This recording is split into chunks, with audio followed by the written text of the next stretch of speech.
দ্বাদশ শ্রেণীর প্রাকৃতিক ভূগোলের অন্তর্ভুক্ত ক্ষয়চক্র সম্পর্কেই এর আগের অধ্যায়ে আমরা আলোচনা করেছি। এখন এই ক্ষয়চক্র থেকে কিছু কিছু প্রশ্ন এবং প্রশ্নের উত্তর সম্পর্কে আমরা আলোচনা করব। প্রধানত ভূগোলে যে সমস্ত প্রশ্নগুলি হয় তার মধ্যে সর্বোচ্চ 7 নম্বরের প্রশ্ন হয়।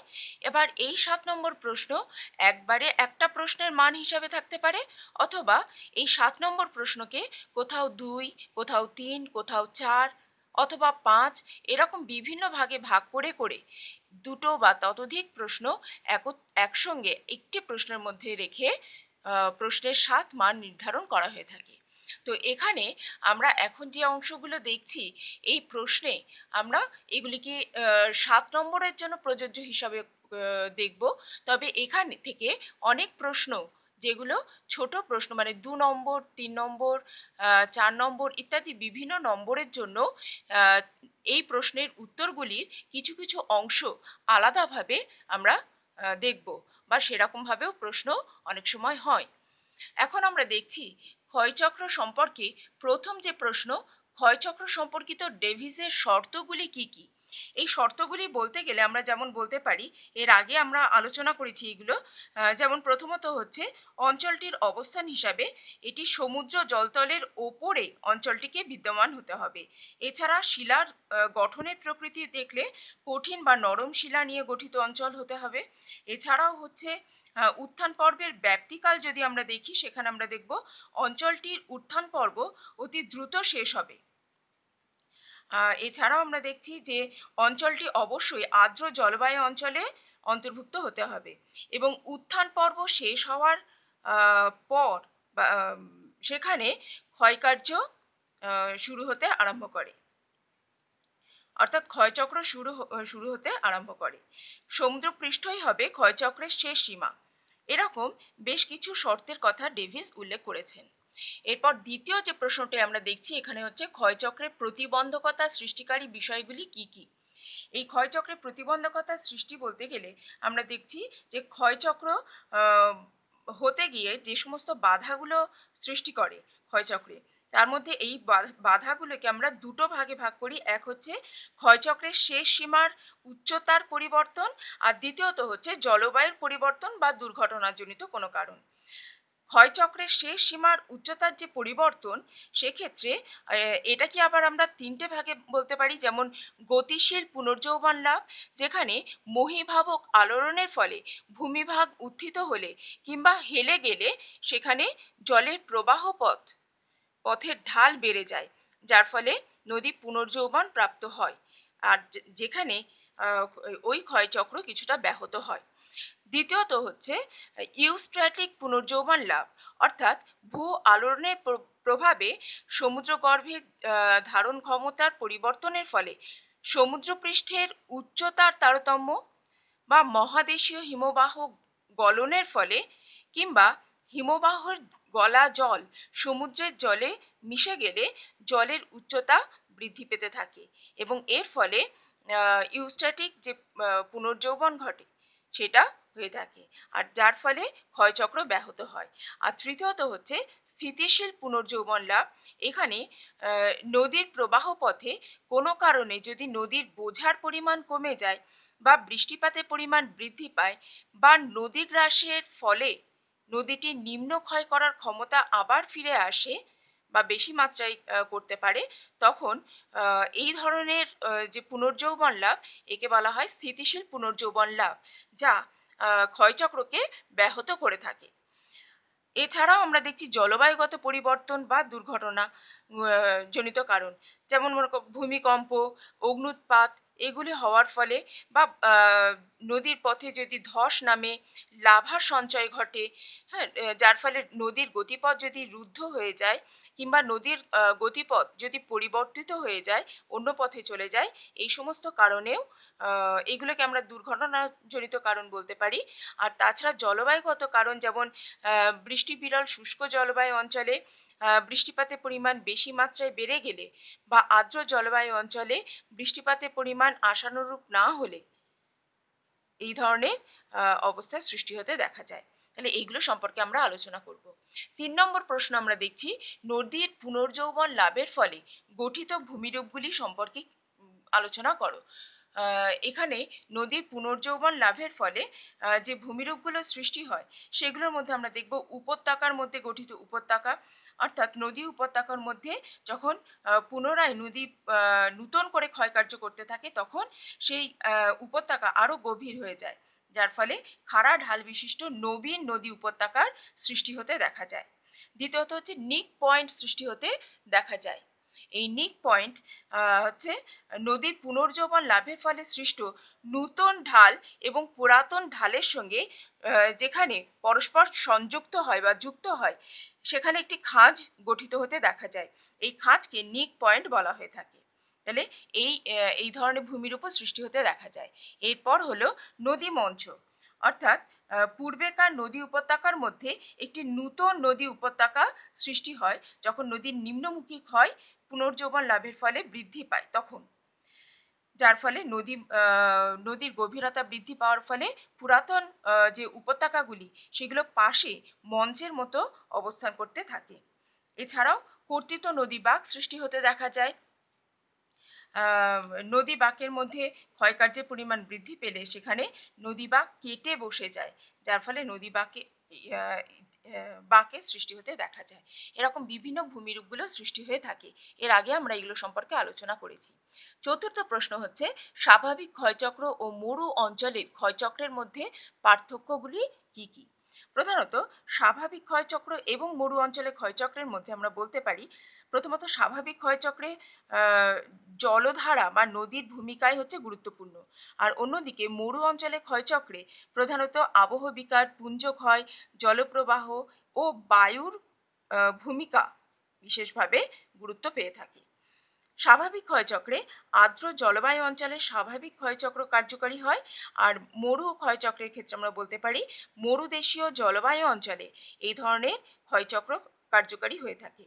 স্বাভাবিক ক্ষয়চক্র আমরা বলতে পারি স্বাভাবিক ক্ষয়চক্রে ভূমিভাগের বন্ধুরতার পরিমাণ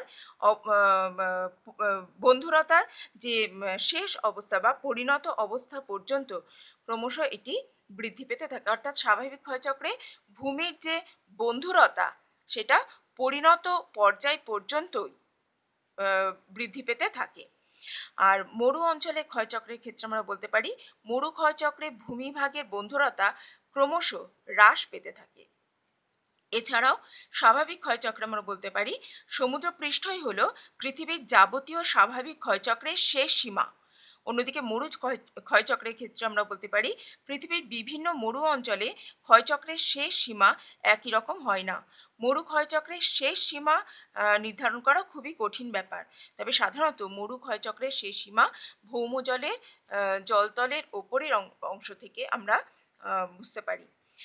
তারপরে হচ্ছে স্বাভাবিক ক্ষয়চক্রের ক্ষেত্রে আমরা বলতে পারি নদী ক্ষয়চক্রে বার্ধক্য অবস্থায় অশ্বক্ষুরাকৃতি হ্রদ সৃষ্টি হয়, আর মরু ক্ষয়চক্রের যৌবন অবস্থায় প্লায়া হ্রদের সৃষ্টি হয়ে থাকে। এরকম বিভিন্ন পার্থক্যগুলো সম্পর্কে আমরা আলোচনা করতে পারি। এরপর আমরা যেটা দেখব সেটা হলো ডেভিস ও পেইঙ্কের ক্ষয়চক্রের ধারণার মধ্যে পার্থক্যগুলি নির্দেশ করো। এখানে আমরা ডেভিস এবং পেইং দুজনের যে চিন্তাধারা ক্ষয়চক্র সম্পর্কে তাদের মধ্যে পার্থক্য বলতে গেলে আমরা বলতে পারি প্রথমত হচ্ছে ডেভিসের ক্ষয়চক্র সম্পর্কে যে ধারণা সেখানে ভূমিভাগের যে পরিবর্তন সেটি অত্যন্ত দ্রুত গতিতে সম্পন্ন হয়, আর পেইং বলছেন এটি একটি দীর্ঘকালীন ধারাবাহিক প্রক্রিয়া। ডেভিসের মতে ভূমিরূপ হলো গঠন, প্রক্রিয়া ও পর্যায়ের সম্মিলিত পরিণতি। আর অন্যদিকে পেইঙ্কের মতে ভূমিরূপ হলো অবরোহণ প্রক্রিয়া ও উত্থান পর্বের ধারাবাহিকতার একটি সম্মিলিত রূপ। এরপর আমরা ডেভিসের যে তত্ত্ব সেখানে আমরা দেখছি ভূমিরূপের উত্থান পর্বের পরিসমাপ্তি যৌবন অবস্থা চলাকালীন কিংবা তার আগেই ঘটে। আর অন্যদিকে পেইং বলছেন ভূমিরূপের উত্থান পর্ব পরিণত অবস্থা পর্যন্ত অব্যাহত থাকে। ডেভিসের মতে আমরা দেখছি ভূমিরূপের উত্থান পর্বের সঙ্গে সঙ্গে ক্ষয়কার্যের প্রভাব বিশেষ থাকে না, অর্থাৎ হয় না, কিন্তু পেং বলছেন ভূমিরূপের উত্থান পর্বের সঙ্গে সঙ্গে ক্ষয়কার্যও শুরু হয়ে যায়। তাহলে এইরকম বিভিন্ন পার্থক্যগুলো আমরা ডেভিস এবং পেংকে ক্ষয়চক্রের ধারণার মধ্যে দেখতে পাই। ষষ্ঠত, শুষ্কতার ক্ষয়চক্র সম্পর্কে এলসি কিং এর ধারণা সংক্ষিপ্ত বর্ণনা করো। প্রধানত দক্ষিণ আফ্রিকার ভূবিজ্ঞানী এলসি কিং 1950 খ্রিস্টাব্দে তার পাদ সমতলীকরণ মতবাদটি উপস্থাপন করেছিলেন। তার মতে তিনি বলছেন যে এই যে আম, ক্ষয়চক্র, এই ক্ষয়চক্রের ক্ষেত্রে তিনটে পর্যায়ের কথা তিনি বলছেন। এক যৌবন অবস্থা, পরিণত অবস্থা এবং বার্ধক্য অবস্থার কথা। যৌবন অবস্থা প্রথম পর্যায়ে ভূ আলোড়নের ফলে সাধারণত ভূমিঢালের পরিমাণ বাড়লে নদী উপত্যকার পার্শ্বদেশে খাড়া ঢালের সৃষ্টি হয়। এই অঞ্চলে আবহবিকার এবং পুঞ্জ ক্ষয়ের প্রভাবে খাড়া ঢালের পার্শ্বদেশ ক্ষয়ের ফলে মৃদু ঢালযুক্ত সমতল ভূমি সৃষ্টি হয়, যা পাদদেশীয় ভূমি বা পেডিমেন্ট নামে পরিচিত। খাড়া ঢালের পশ্চাৎ অপসারণের মাধ্যমে পেডিমেন্টের আয়তন ক্রমশ বৃদ্ধি পায়। এরপর পরিণত অবস্থার কথা, সেখানে আমরা দেখছি যে শুষ্ক অঞ্চলে ভূমিরূপের পরিণত অবস্থায় পেডিমেন্টে প্রাধান্য দেখা যায়। মরু অঞ্চলে উচ্চ ভূমিভাগের নরম শিলা ক্ষয়প্রাপ্ত হয় এবং কঠিন শিলা ক্ষয়কাজ প্রতিহত করে অনুচ্চ টিলা বা ইনসেল বার্জ রূপে অবস্থান করে। এবং বার্ধক্য অবস্থায় বায়ুর ক্ষয়কাজ ও সঞ্চয় কার্যের মাত্রা সবচেয়ে বেশি হয়। বার্ধক্য অবস্থায় পেডিমেন্ট একে অন্যের সঙ্গে মিলিত হয়ে যে প্রায় সমতল ভূমি গঠন করে তাকেই তিনি বলছেন পেডিপ্লেন। তাহলে এই রকম যে বিষয়গুলো আমরা এর আগেও আলোচনা পড়েছি, সেগুলো এখানে উল্লেখ করতে হবে। এরপর যে প্রশ্নটি আমরা এখানে দেখছি সেটা হলো ডেভিস বর্ণিত স্বাভাবিক ক্ষয়চক্রের বিভিন্ন পর্যায়গুলি চিত্রসহ আলোচনা করো। এখানে চিত্রের কথা বিশেষভাবে উল্লেখ করতে হবে। আর বিশেষ করে ডেভিস তিনি ক্ষয়চক্র সম্পর্কে, স্বাভাবিক ক্ষয়চক্র সম্পর্কে যে ধারণাটা দিয়েছেন, সেই ধারণার যে পর্যায়গুলি, প্রথম হচ্ছে যৌবন অবস্থা, পরিণত অবস্থা এবং বার্ধক্য অবস্থা। এই পর্যায়গুলি কখন কোন ধরনের অবস্থার মধ্যে থাকে, অর্থাৎ কোন ধরনের মানে পরিবেশ সেখানে সৃষ্টি হয় এবং কি কি ভূমিরূপ সেখানে সৃষ্টি হয়। হ্যাঁ, সেই একই রকমভাবে যৌবন অবস্থা, পরিণত অবস্থা এবং বার্ধক্য অবস্থায় এইগুলি সম্পর্কে আমরা দেখব। এর আগে আমরা এইগুলো পড়েছি, সেখান থেকে আমরা এইগুলো ভালো করে দেখব উত্তরগুলো। এর পরের প্রশ্ন হচ্ছে শুষ্কতার ক্ষয়চক্র সম্পর্কে ডেভিসের ধারণার পর্যালোচনা করা। প্রধানত শুষ্কতার ক্ষয়চক্র সম্পর্কে ডেভিস যে ধারণাগুলো দিয়েছেন, সেখানে আমরা দেখছি যে পৃথিবীর শুষ্ক মরু অঞ্চলে শুষ্কতার ক্ষয়চক্র প্রক্রিয়াটি লক্ষ্য করা যায়। 1905 খ্রিস্টাব্দে মার্কিন ভূবিজ্ঞানী উইলিয়াম মরিস ডেভিস তিনি এই শুষ্কতা ক্ষয়চক্র সম্পর্কে ধারণা দিয়েছেন। তার মতে তিনি বলছেন তিনটি পর্যায়ের কথা: এক যৌবন অবস্থা, পরিণত অবস্থা এবং বার্ধক্য অবস্থার কথা। যৌবন অবস্থায় প্রধানত প্রাথমিক পর্যায়ে ভূ আলোড়নের ফলে পর্বত বেষ্টিত অববাহিকা বা অববাহিকা সৃষ্টি হতে দেখা যায় এবং এইখানে কেন্দ্রমুখী জলনির্গমন প্রণালী গড়ে ওঠে। এরপর আবহবিকার ও জলধারার যৌথ কাজের ফলে পার্বত্য ভূমিভাগের উচ্চতা ক্রমশ কমতে থাকে। হ্যাঁ, ধীরে ধীরে ক্ষয়প্রাপ্ত পদার্থসমূহ নদী অববাহিকায় সঞ্চিত হয়। নদী অববাহিকার তলদেশ স্থানীয় নিম্নক্ষয়ের সীমানা সূচিত করে থাকে। আর নদী মধ্যবর্তী জলবিভাজিকাগুলি স্থানীয় নিম্নক্ষয় ও পশ্চাৎক্ষয়ের মাধ্যমে ক্রমশ ক্ষীণ হতে থাকে। পার্বত্য ঢালের নিচের দিকে হঠাৎ খুব বৃষ্টিপাতের ফলে নালী ক্ষয় বা প্রণালী ক্ষয় হতে দেখতে পাওয়া যায়। এখানে এগুলো প্রাধান্য লাভ করে থাকে। নদী বাহিত পদার্থ পর্বতের পাদদেশ অঞ্চলে সঞ্চিত হয়ে সেখানে পলল ব্যাজনী বা বাজাদা গঠন করে থাকে।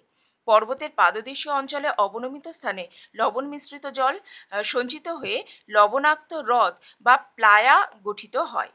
আর প্লায়া হ্রদের পার্শ্বদেশে বালুকণা সঞ্চিত হয়ে বালির পাহাড় বা বালিয়াড়ি গঠিত হতে দেখা যায়। এটা হলো যৌবন অবস্থা। এরপর পরিণত অবস্থায় তিনি বলছেন যে জলবিভাজিকাগুলোর আয়তন ক্রমশ কমতে থাকলেও অববাহিকাগুলির আয়তন বৃদ্ধি পেতে থাকে। অন্যদিকে জলবিভাজিকার আয়তন কমতে থাকায় নদী অববাহিকাগুলি সংযুক্তিকরণ লক্ষ্য করা যায়। এরপরে ভূমিভাগের বন্ধুরতা ক্রমশ কমতে থাকে। বন্ধুরতা মানে ভূমিভাগের যে উঁচু নিচু ভূমিরূপ সেটা ক্রমশ কমতে থাকে। পর্বতের পাদদেশীয় অংশে পেডিমেন্ট গঠিত হতে দেখা যায়। পরিণত অবস্থার শেষে বা শেষ পর্যায়ে বায়ুর কাজ ক্রমশ বৃদ্ধি পেতে থাকে। এরপর বার্ধক্য অবস্থার কথা তিনি বলছেন। বার্ধক্য অবস্থায় প্রধানত নদীর ক্ষয়কার্যের প্রায় অবলুপ্তি ঘটে। এই সময় বায়ুর ক্ষয় এবং সঞ্চয় কাজ প্রাধান্য লাভ করে থাকে। বায়ুর অপসারণ প্রক্রিয়ার ফলে অপসারণ সৃষ্ট গর্ত সৃষ্টি হতে এখানে দেখা যায়। মরু অঞ্চলে কঠিন শিলায় গঠিত অনুচ্চ টিলা বা ইনসেল বার্জগুলি বিক্ষিপ্ত অবস্থায় বিরাজ করে এই সময়। বার্ধক্য অবস্থায় বায়ুর ক্ষয়কার্যের ফলে প্রায় সমতল ভূমিভাগ বা পেডি প্লেনের সৃষ্টি হয়। তাহলে এই যে বিষয়গুলো, এইগুলো ডেভিস তার শুষ্কতার ক্ষয়চক্র সম্পর্কে ধারণা দিতে গিয়ে বলেছেন।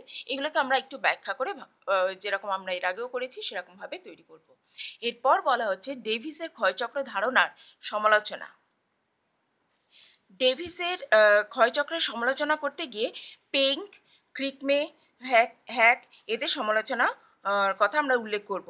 যেমন পেঙ্কের সমালোচনার মধ্যে আমরা বলতে পারি পেঙ্ক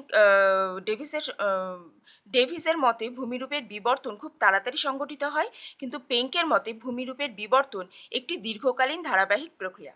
অন্যদিকে ডেভিসের মতে ভূমিরূপের দ্রুত উত্থানের সময় অঞ্চলটিতে ক্ষয়কার্যের প্রভাব তেমন একটা দেখা যায় না, কিন্তু পেঙ্কের মতে ভূমির উত্থান পর্বের সঙ্গে সঙ্গে ক্ষয়চক্র শুরু হয়।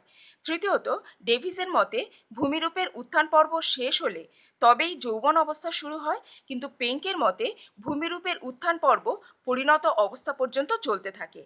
ডেভিসের মতে শৈল শিরা সমূহের নিম্নমুখী ক্ষয়কার্যের ফলে ভূমিরূপের উচ্চতা ক্রমশ কমতে থাকে। পেঙ্কের মতে পশ্চাৎ দেশীয় ক্ষয়ের ফলে শৈল শিরাগুলি ক্ষয়প্রাপ্ত হয়। এছাড়াও এরপরে আমরা দেখব ক্রিকমের সমালোচনা। তিনি বলছেন ডেভিসের মতে ক্ষয়চক্রের ফলে ভূমিরূপের বিবর্তন পর্যায়ক্রমে সংগঠিত হয়, যেমন যৌবন, পরিণত, বার্ধক্য।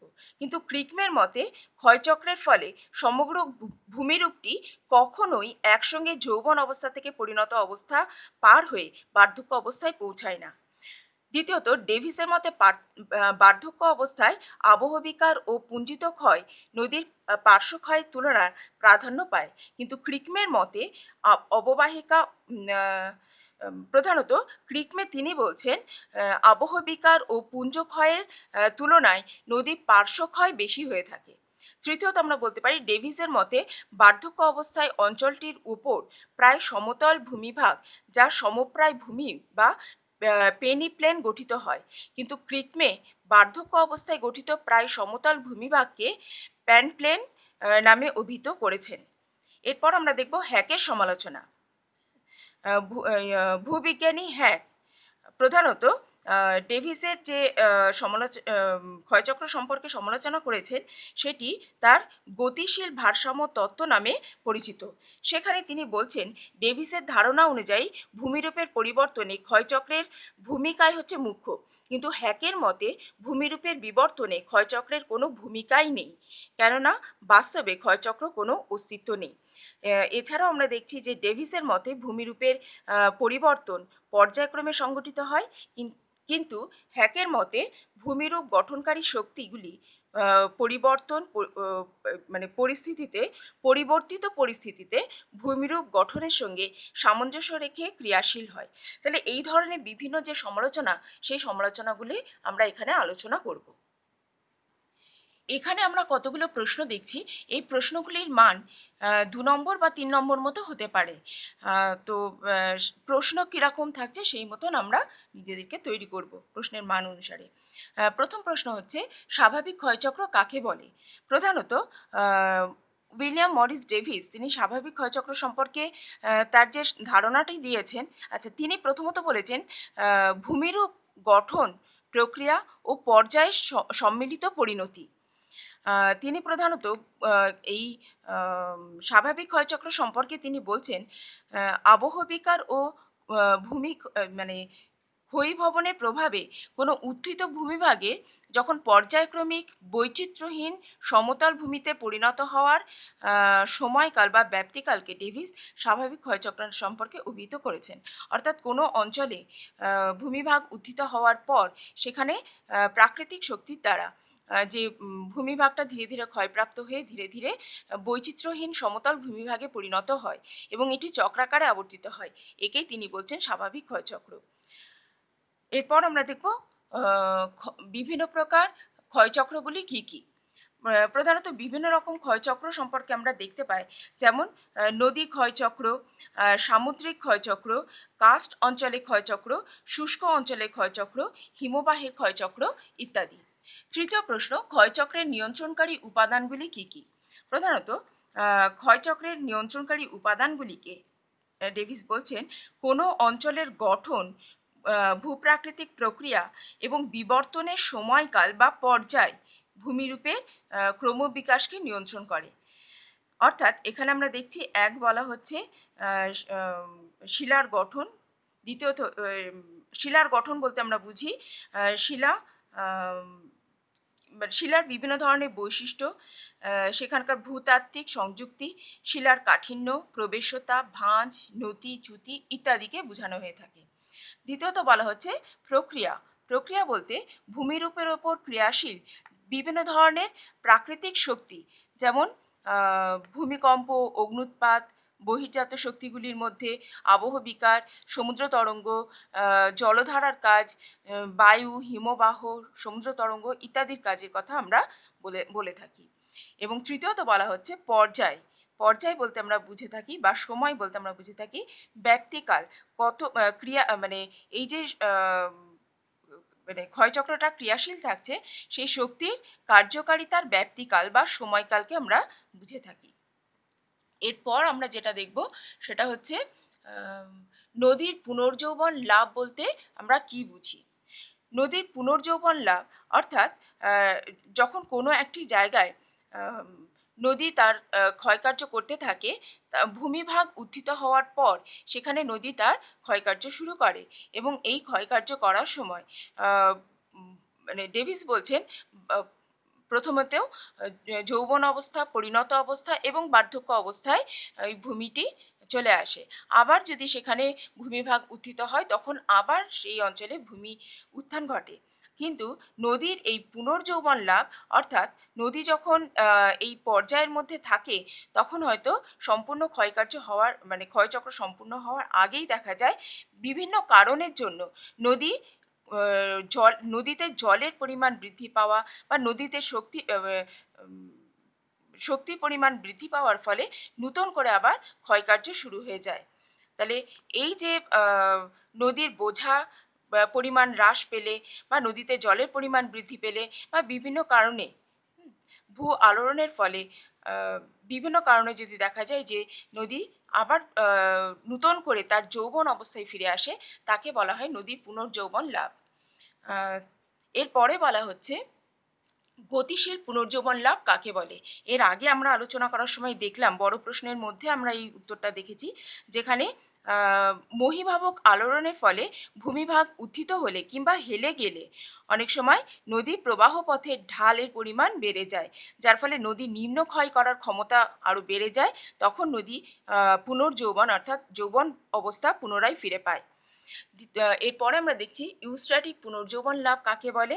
অর্থাৎ ভূ আলোড়নের প্রভাবে সমুদ্রগর্ভে জল ধারণ ক্ষমতার পরিবর্তন ঘটলে সমুদ্রপৃষ্ঠের উচ্চতার তারতম্যের কারণে অনেক সময় দেখা যায় হিমবাহ গলা জল সমুদ্রে মিশে গেলে ইত্যাদি বিভিন্ন কারণে সমুদ্রপৃষ্ঠের জলতলের উচ্চতা বৃদ্ধি পায়, আর এর ফলে নদীর ক্ষয় করার পরিমাণ তারতম্য সৃষ্টি হয়ে থাকে। সমুদ্রপৃষ্ঠের উচ্চতার পরিবর্তনের ফলে যে পুনর্যৌবন লাভ ঘটে থাকে তাকে ইউস্ট্র্যাটিক পুনর্যৌবন লাভ বলা হয়ে থাকে। তো এই প্রশ্নগুলি ছাড়াও বড় প্রশ্ন করার সময় আমরা তার মধ্যে যে বিভিন্ন ভাগগুলো দেখলাম সেইগুলো সম্পর্কেও আমরা ছোট ছোট প্রশ্ন হিসাবে বা তার মধ্যে রাখব। এখানে আমরা কতগুলো প্রশ্ন দেখছি এমসিকিউ। যেমন ১ নম্বর হচ্ছে, একটি ভূমিরূপের নির্দিষ্ট জীবন ইতিহাস আছে। উক্তিটি কে করেছিলেন? হ্যাঁ? এখানে যে অপশনগুলো দেওয়া আছে, এই অপশনগুলো থেকে আমরা সঠিক উত্তরটি দেখে নেব। দ্বিতীয়ত হচ্ছে, নদীর পর্যায়িত ঢাল কোন অবস্থায় দেখা যায়? এখান থেকে সঠিক অপশনটা আমরা টিক দেব। ভৃগুতটে পশ্চাৎ অপসরণের ধারণাটি কে দিয়েছেন? চতুর্থ প্রশ্ন হচ্ছে, অসম বিকাশ তত্ত্ব মতবাদটি প্রবর্তন করেন কে? পঞ্চমত, নদীর ক্ষয়চক্রের শেষ অবস্থায় ভূমির গঠিত ভূমিরূপকে প্যানপ্লেন নামে অভিহিত করেছেন কে? ষষ্ঠত হচ্ছে, ইংরাজি গ্রেট কথাটি প্রথম যিনি ব্যবহার করেন তিনি হলেন, এখান থেকে অপশনটা আমরা যেটা ঠিক হবে সেটা দেব। 7 নম্বর হচ্ছে, ডেভিসের ক্ষয়চক্র তত্ত্বে মোনাড্নক গঠিত হয় যে পর্যায়ে, সেই পর্যায়টিকে আমরা টিক দেব। স্বাভাবিক ক্ষয়চক্রের তত্ত্বের প্রবর্তন করেন। 9 নম্বর প্রশ্ন, স্বাভাবিক ক্ষয়চক্রের শেষ সীমা কোনটি? 10 নম্বর প্রশ্ন, মরু অঞ্চলের ছোট ছোট লবণাক্ত হ্রদ কি নামে পরিচিত? 11 নম্বর হচ্ছে, নিচের কোন ভূমিরূপটি নদীর পুনর্যৌবন লাভের ফলে গঠিত হয় না? আর 12 হচ্ছে, নিক বিন্দু বরাবর সৃষ্টি হয়। এখান থেকে যে অপশনগুলো যেটার ক্ষেত্রে হবে সেখানে আমরা টিক দেব। এখানে আমরা এসএ কিউ হিসাবে কতগুলো প্রশ্ন দেখছি, যেমন 1 নম্বর, ক্ষয়চক্র বলতে কি বোঝো? 2 নম্বর, ক্ষয়চক্রের আবদ্ধ নিয়ম তত্ত্ব কি? 3 নম্বর, মরু অঞ্চলে ক্ষয়চক্রের শেষ সীমা কোনটি? 4, পেনিপ্লেন কি? 5, র্যাপিড বা খরস্রোত কাকে বলে?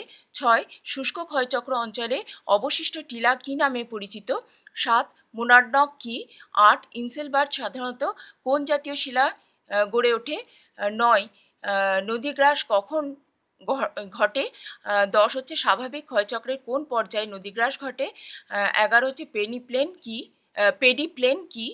12 হচ্ছে, ডেভিসের মতে স্বাভাবিক ক্ষয়চক্রের কোন পর্যায়ে ভূমির উত্থান স্তব্ধ হয়ে যায়? 13 হচ্ছে, মরু অঞ্চলে গোলাকার ইনসেলবার্গগুলিকে কি বলে? 14 হচ্ছে, পেডিমেন্ট কাকে বলে? 15, পর্যায়িত ঢাল কি? 16, নদীর পুনর্যৌবন লাভ কখন ঘটে? আর 17 হচ্ছে, ইউস্ট্র্যাটিক পুনর্যৌবন লাভ কাকে বলে? আর 18 হচ্ছে, পুনর্যৌবন লাভের ফলে গঠিত নদী উপত্যকা যে বিন্দুতে প্রবীণ উপত্যকায় মিলিত হয় তাকে কি বলে? এই প্রশ্নের উত্তরগুলো আমরা তৈরি করব।